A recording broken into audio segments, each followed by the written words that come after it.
بسم اللہ الرحمن الرحیم۔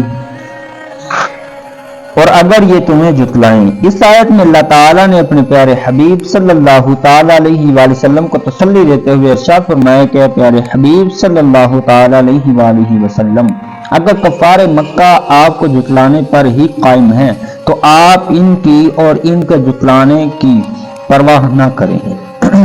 ان سے پہلی امتوں کے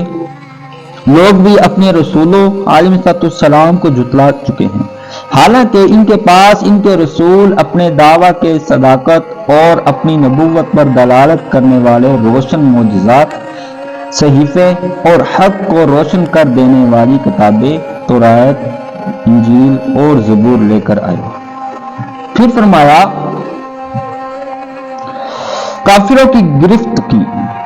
یعنی پھر ہم نے ان لوگوں کو طرح طرح کے عذابوں میں گرفتار کر کے ہلاک کر دیا جنہوں نے ہمارے رسولوں کی رسالت کو نہ مانا اور ہماری نشانیوں کی حقیقت کا انکار کیا اور اپنے جھٹلانے پر قائم رہے۔ اے حبیب صلی اللہ تعالی علیہ وآلہ وسلم، آپ دیکھیں کہ انہیں میرا عذاب دینا کیسا ہوا۔ اس آیت میں اللہ تعالیٰ نے اپنے قدرت کی دو نشانیاں بیان فرمائی ہیں، اور آیت کا خلاصہ یہ ہے کہ کیا تم نے اس بات پر غور نہ کیا کہ اللہ تعالیٰ نے آسمان سے بارش نازل فرمائی اور اس نے اس پانی سے زمین میں درختوں کو سیراب کیا، پھر اس نے انہی درختوں سے مختلف رنگوں والے بے شمار پھل نکالے، ان میں سے کسی کا رنگ سبز ہے، کسی کا سرخ، کسی کا سیاہ اور کسی کا زرد، اور جس طرح ان کے رنگ مختلف ہیں اسی طرح ان پھلوں کے اجناس بھی مختلف ہیں، جیسے انار، سیب، انجیر، انگور اور کھجور وغیرہ، اور ان میں سے ہر پھل کی مختلف اقسام ہیں۔ یوں ہی ان پھلوں کا ذائقہ، مہک، خصوصیات اور اثرات بھی ایک دوسرے سے بالکل جدا ہیں، حالانکہ پانی بھی ایک ہے، زمین بھی ایک ہے۔ اس یکسانیت کے باوجود یہ رنگینی اللہ تعالیٰ کی قدرت اور حکمت کی کیسی بڑی نشانی ہے۔ اسی طرح پہاڑوں میں بھی اللہ تعالیٰ کی قدرت کے جلوے دکھائی دیتے ہیں کہ سب اگرچہ مٹی پر پتھر کے ہیں لیکن ان میں بھی انفرادیت ہے۔ پہاڑوں میں کہیں سفید اور کہیں سرخ رنگ والے پتھر کے راستے ہیں، اور یہ رنگ بھی مختلف ہیں کہ کوئی ہلکا اور کوئی گہرا ہے، جبکہ کچھ پہاڑ بہت ہی گہرے کالے ہیں۔ یعنی جس طرح پھلوں اور پہاڑوں کے مختلف رنگ ہے، اسی طرح آدمیوں، جانوروں اور چوپایوں کے بھی مختلف رنگ ہیں کہ ان میں سے کسی کا رنگ سرخ، کسی کا سفید اور کسی کا سیاہ، اور یہ سب اللہ تعالیٰ کے صانع اور مختار ہونے کی دلیل ہے۔ اس آیت کی ابتدا اور اس سے پہلے آیت میں اللہ تعالیٰ نے اپنی قدرت کی نشانیاں اور صنعت کے آثار ذکر کیے جن سے اس کی ذات و صفات پر استدلال کیا جا سکتا ہے۔ اس کے بعد ارشاد فرمایا کہ اللہ تعالیٰ سے اس کے بندوں میں سے وہی ڈرتے ہیں جو علم والے ہیں اور اس کی صفات کو جانتے اور اس کی عظمت کو پہچانتے ہیں، اور جو شخص جتنا زیادہ اللہ تعالیٰ کی ذات و صفات کا علم رکھتا ہوگا وہ اتنا ہی زیادہ اللہ تعالیٰ سے ڈرتا ہوگا، اور جس کا علم کم ہوگا تو اس کا خوف بھی کم ہوگا۔ حضرت عبداللہ بن عباس رضی اللہ تعالیٰ عنہما نے فرمایا کہ اس آیت سے مراد یہ ہے کہ مخلوق میں سے اللہ تعالیٰ کا خوف اس کو ہے جو اللہ تعالیٰ کی جبروت اور اس کی عزت و شان سے باخبر ہے۔ اس آیت سے 4 باتیں معلوم ہوتی ہیں۔ نمبر 1، خوف اور خشیت کا مدار ڈرنے والے کے علم اور اس کی معرفت پر ہے، اور چونکہ مخلوق میں سب سے زیادہ اللہ تعالیٰ کی صفات کے معرفت اور اللہ تعالیٰ کی ذات کے بارے میں علم حضور پرنور شافع امور صلی اللہ تعالیٰ علیہ وآلہ وسلم کو ہے، اسی لیے آپ ہی مخلوق میں سب سے زیادہ اللہ تعالیٰ سے ڈرتے ہیں۔ صحیح بخاری اور صحیح مسلم کی حدیث میں ہے، سرکار دو عالم صلی اللہ تعالیٰ علیہ وآلہ وسلم نے ارشاد فرمایا، اللہ عز و جل کی قسم، میں اللہ تعالیٰ کو سب سے زیادہ جاننے والا ہوں، میں سب سے زیادہ اس کا خوف رکھنے والا ہوں۔ نمبر 2، لوگوں کو چاہیے کہ زیادہ سے زیادہ اللہ تعالیٰ کی ذات و صفات کی صحیح طریقے پر معرفت اور علم حاصل کریں تاکہ ان کے دلوں میں اللہ تعالیٰ کا خوف ہو۔ نمبر 3، علم والوں کی شان یہ ہے کہ وہ اللہ تعالیٰ سے ڈرتے ہیں، لہذا علماء کو عام لوگوں کے مقابلے میں زیادہ اللہ تعالیٰ سے ڈرنا چاہیے اور لوگوں کو بھی اللہ تعالیٰ سے ڈرانے کی ترغیب دینی چاہیے۔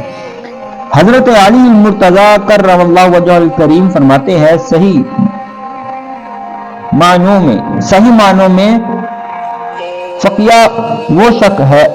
شخص ہے جو اللہ تعالیٰ سے ڈرتا ہے، جو لوگوں کو اللہ تعالیٰ کی رحمت سے مایوس نہ کرے اور اللہ تعالیٰ کی نافرمانی پر انہیں جری نہ کرے، اللہ تعالیٰ کے عذاب سے انہیں بے خوف نہ کر دے اور قرآن کے بغیر کوئی چیز اسے اپنی طرف راغب نہ کر سکے۔ ایک شخص نے امام شافعی رحمت اللہ تعالی علیہ سے عرض کی، مجھے فتویٰ دیجیے کہ عالم کون ہے؟ آپ رحمہ اللہ نے فرمایا، عالم تو صرف وہی ہے جو اللہ تعالیٰ سے ڈرتا ہے۔ اور حضرت ربیع بن انس رضی اللہ تعالی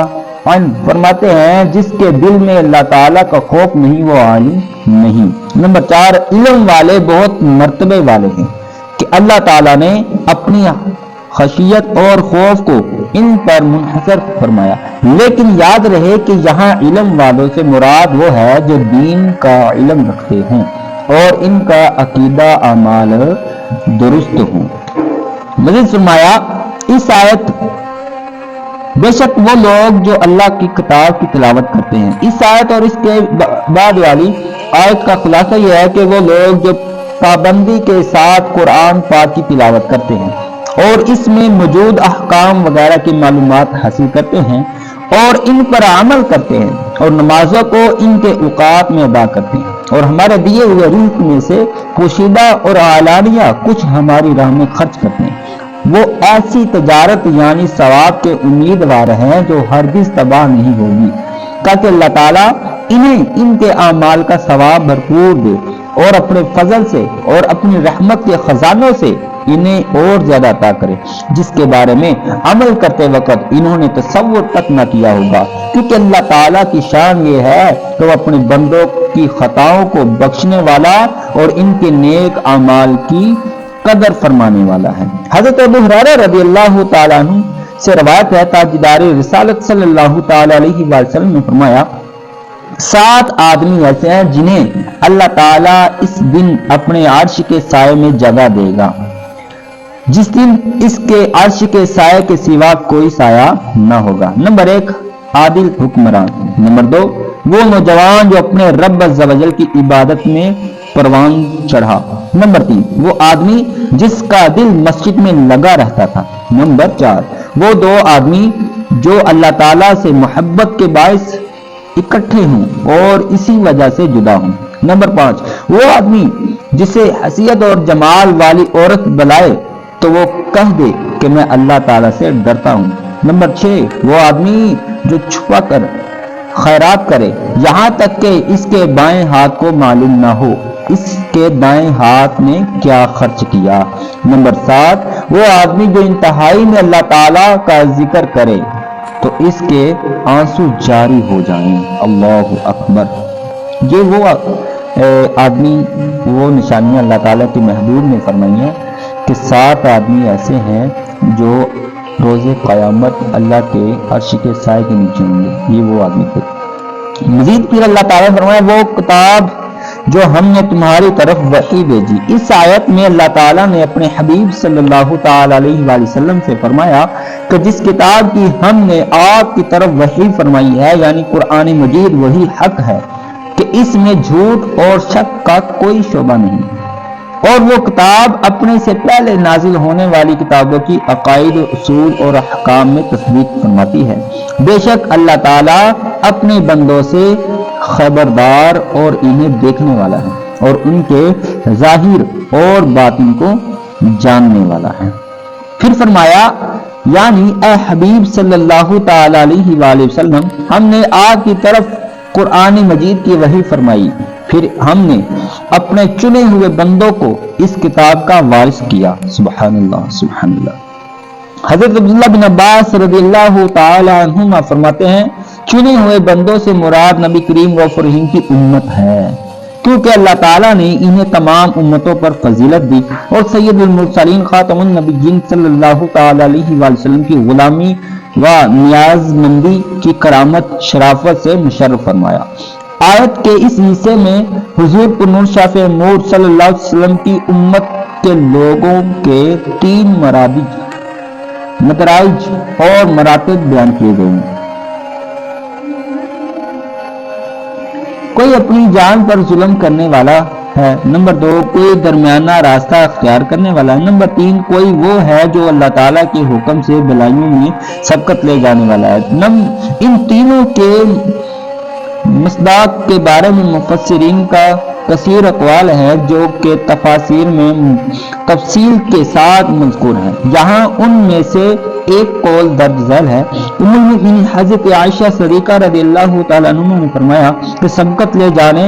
والے عہد رسالت کے وہ مخلص حضرات ہیں جن کے لیے رسول کریم غفور رحیم نے جنت اور رزق کی بشارت دی، اور درمیانہ راستہ اختیار کرنے والے وہ اصحاب ہیں جو آپ صلی اللہ علیہ وسلم کے طریقے پر عمل کرتے رہے، اور اپنی جان پر ظلم کرنے والے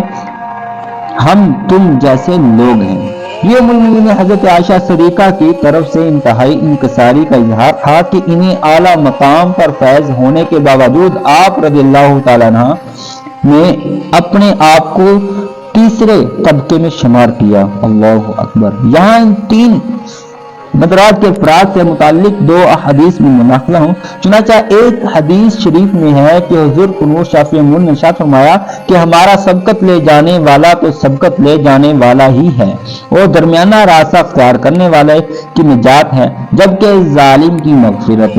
نہیں۔ اور دوسری حدیث میں ہے کہ حضور اکرم صلی اللہ علیہ وسلم نے فرمایا نیکیوں میں سبقت لے جانے والا جنت میں بے حساب داخل ہوگا، اور مقتصد سے حساب میں آسانی کی جائے گی، اور ظالم مقام حساب میں روکا جائے گا، اس کو وہ پریشانی پیش آئے گی، پھر وہ جنت میں داخل ہوگا۔ ذالک هو الفضل الکبیر، یہی بڑا فضل ہے، یعنی نیکیوں میں دوسروں سے آگے بڑھ جانا ہی اللہ تعالیٰ کا بڑا فضل ہے، اور یہ صرف اسی کی توفیق سے ملتا ہے۔ بعض مفسرین نے اس آیت کی تفسیر میں فرمایا کہ چنے ہوئے بندوں کو کتاب کا وارث بنانا ہی اللہ تعالیٰ کا بڑا فضل ہے۔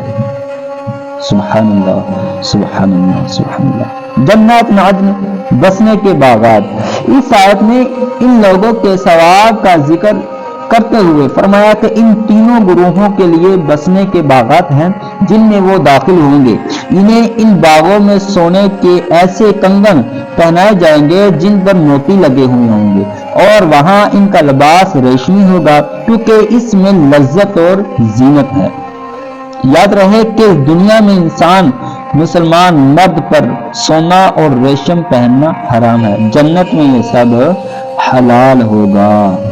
اللہ اکبر، سبحان اللہ سبحان اللہ۔ پھر فرمایا یعنی جنت میں داخل ہوتے وقت وہ اپنے رب کی حمد کرتے ہوئے کہیں گے سب خوبیاں اس اللہ تعالیٰ کے لیے ہے جس نے ہمیں جنت میں داخل کر کے ہم سے غم دور کر دیا۔ اس غم سے مراد یا دوزخ کا غم ہے، یا موت کا، یا گناہوں کا، یا نیکیوں کے غیر مقبول ہونے کا، یا قیامت کی ہولناکیوں کا۔ غرض انہیں کوئی غم نہ ہوگا، اور وہ اس پر اللہ تعالیٰ کی حمد کریں گے اور کہیں گے کہ بے شک ہمارا رب عز و جل بخشنے والا، قدرت رکھنے والا ہے، گناہوں کو بخشتا ہے، اور اگرچہ گناہ بہت زیادہ ہو تو نیکیاں قبول فرماتا ہے، اور اگرچہ نیکیاں کم ہو تو اللہ تعالیٰ ان میں اضافہ فرما دیتا ہے۔ حضرت عبداللہ بن عمر رضی اللہ تعالیٰ سے روایت ہے، حضور نور شافع نور نے ارشاد فرمایا لا الہ الا اللہ پڑھنے والوں پر ان کی قبروں میں کوئی وحشت نہ ہوگی، اور نہ ہی